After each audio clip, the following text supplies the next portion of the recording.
So hello friends, स्वागत है आप सभी का टारगेट सिविल सर्विसेज प्लेटफॉर्म पे।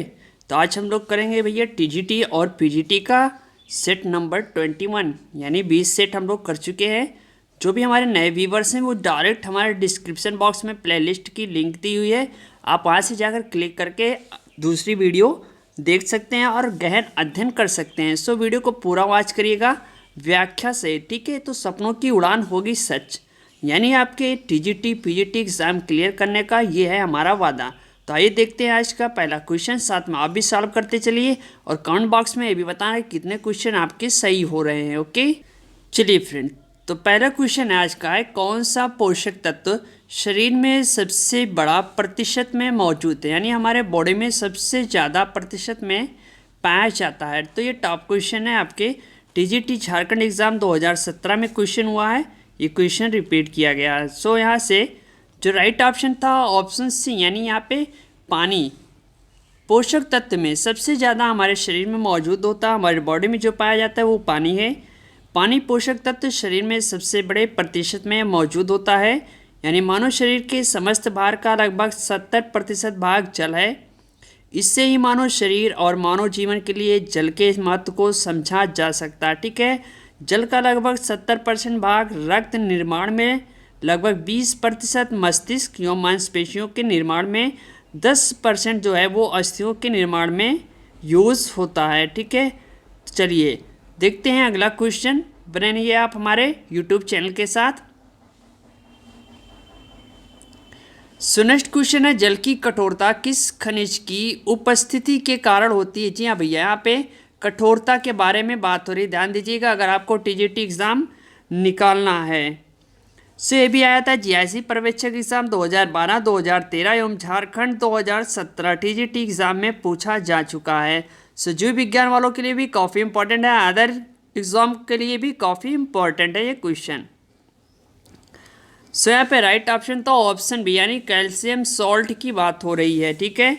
अस्थायी कठोरता, जल की अस्थायी कठोरता इसमें उपस्थित कैल्शियम एवं मैग्नीशियम के क्लोराइड एवं सल्फेट के कारण होती है। इन लवणों को उबालकर अथवा कोई आसान विधि से अलग नहीं किया जा सकता।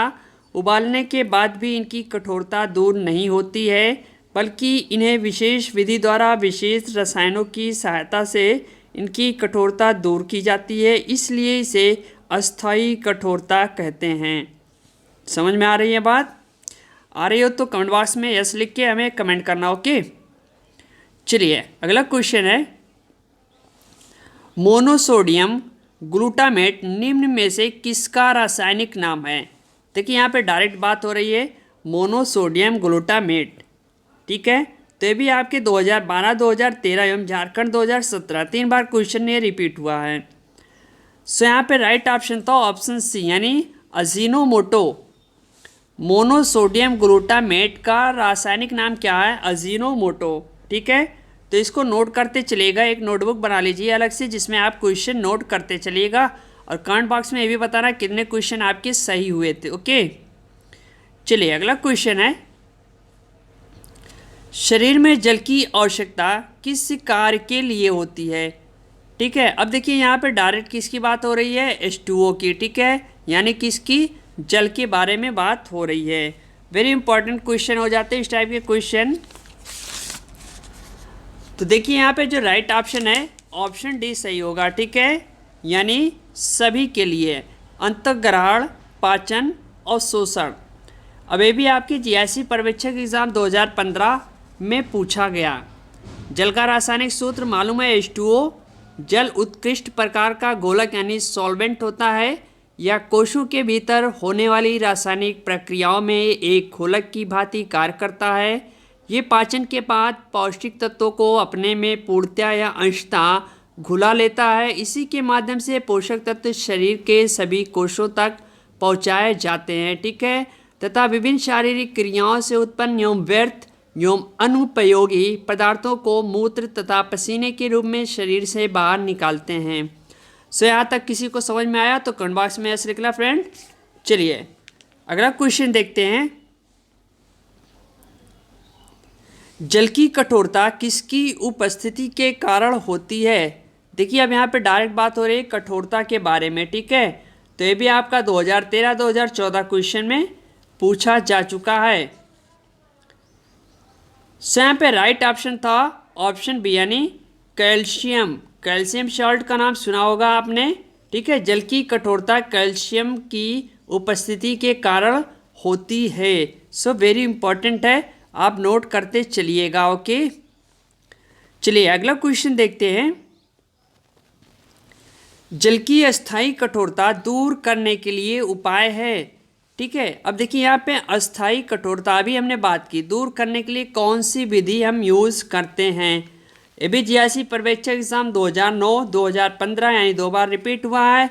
साथ में टीजीटी एग्ज़ाम झारखंड में और पीजीटी एग्ज़ाम 2005 में ये क्वेश्चन पूछा जा चुका है।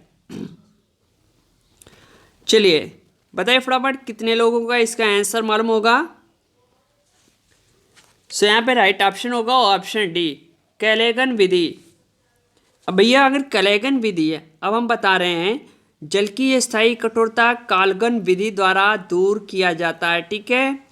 काल्गन सोडियम का संकर लवण है। कठोर जल के साथ काल्गन कैल्शियम तथा मैग्नीशियम आयनों से अपक्रिया करके घुलनशील संकर लवण बनाता है, ठीक है, जिसमें Ca व Mg आयनों के रूप में नहीं होते। इस विधि द्वारा कठोर जल को मृदु जल बनाने में किसी अविलेय कैल्शियम व मैग्नीशियम लवण का अवक्षेप प्राप्त नहीं होता है, ठीक है। तो यहाँ तक सबको समझ में आया फ्रेंड। चलिए सो नेक्स्ट क्वेश्चन देखते हैं। मृद जल का अर्थ है, ठीक है। अब यहाँ पे डायरेक्ट बात हो रही है मृद जल का अर्थ। 2009 में और 2015 में क्वेश्चन रिपीट हुआ, यानी 2 बार ये क्वेश्चन पूछा जा चुका है आपके टीजीटी एग्जाम में।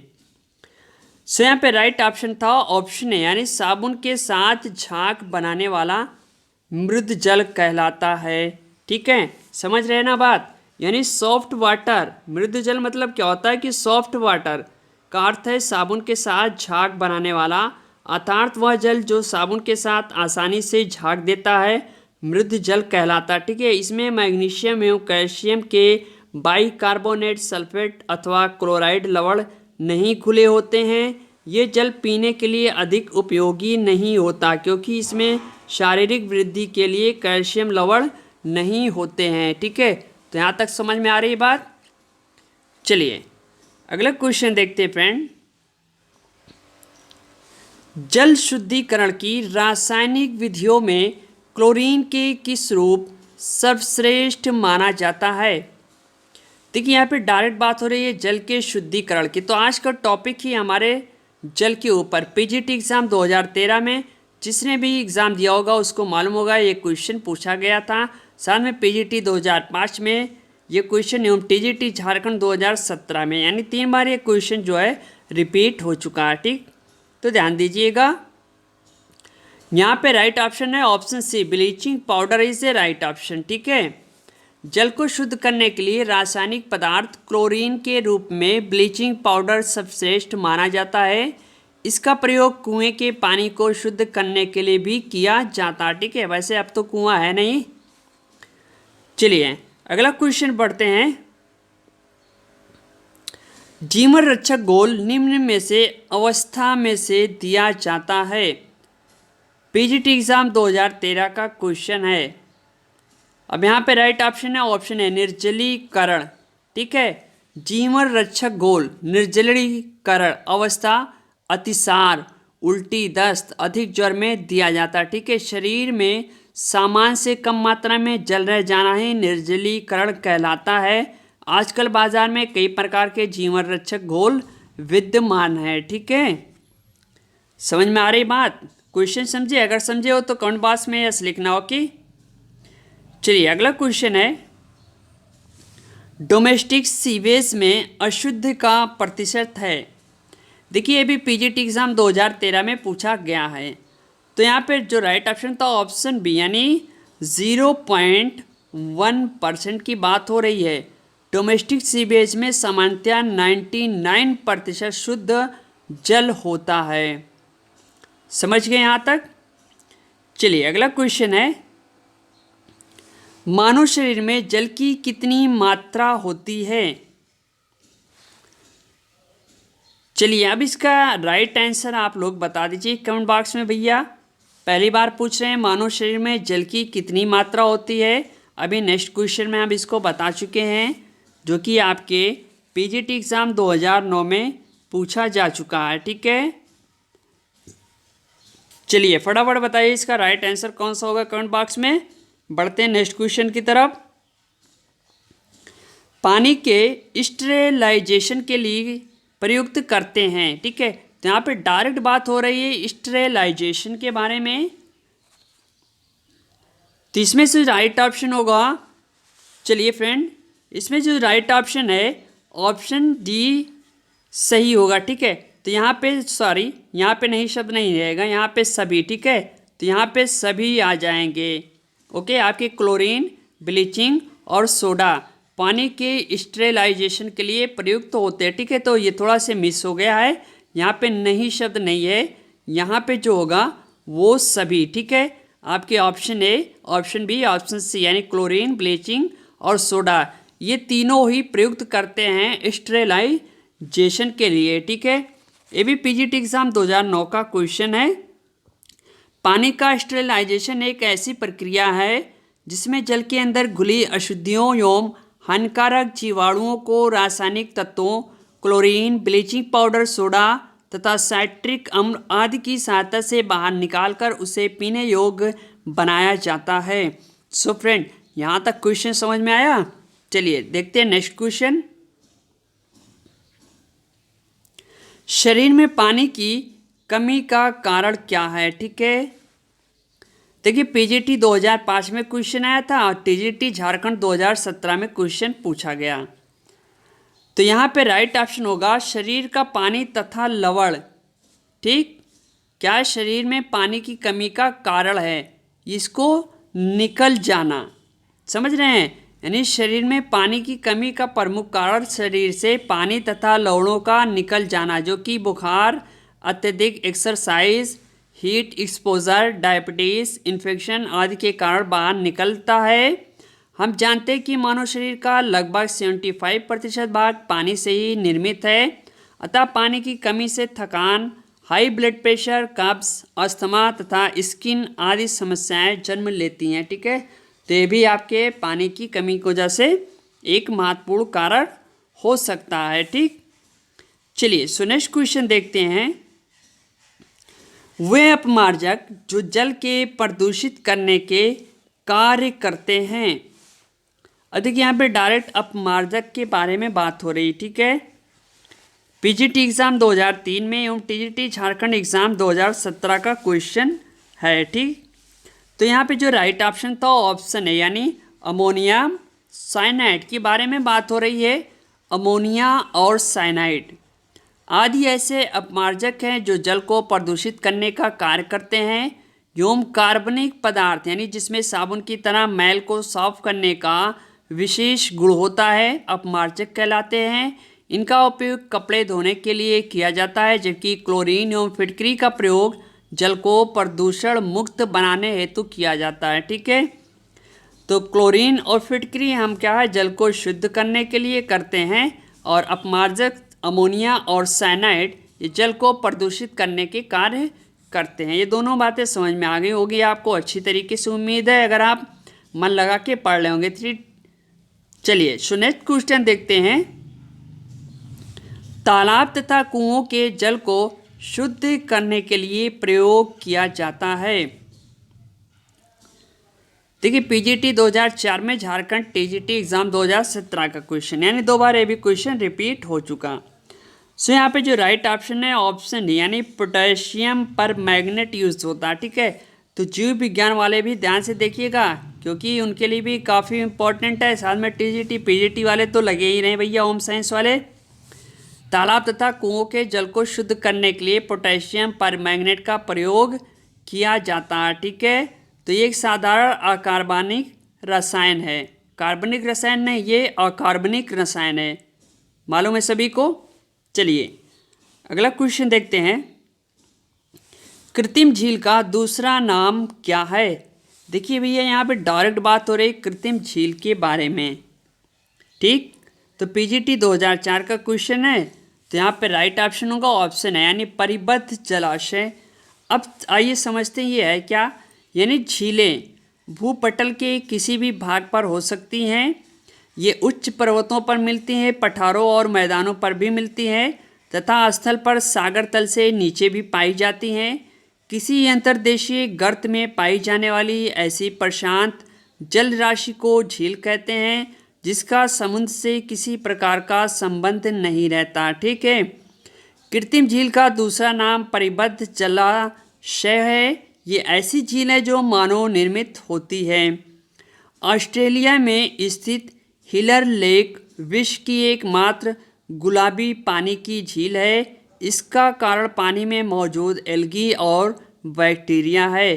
तो गुलाबी पानी की झील ऑस्ट्रेलिया में है जिसका नाम है हिलर लेक। कौन सा नाम है?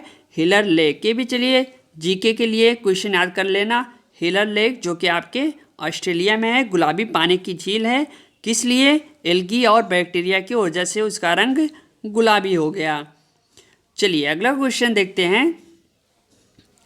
स्वस्थ व्यक्ति के लिए कैसे पानी से स्नान करना लाभदायक है?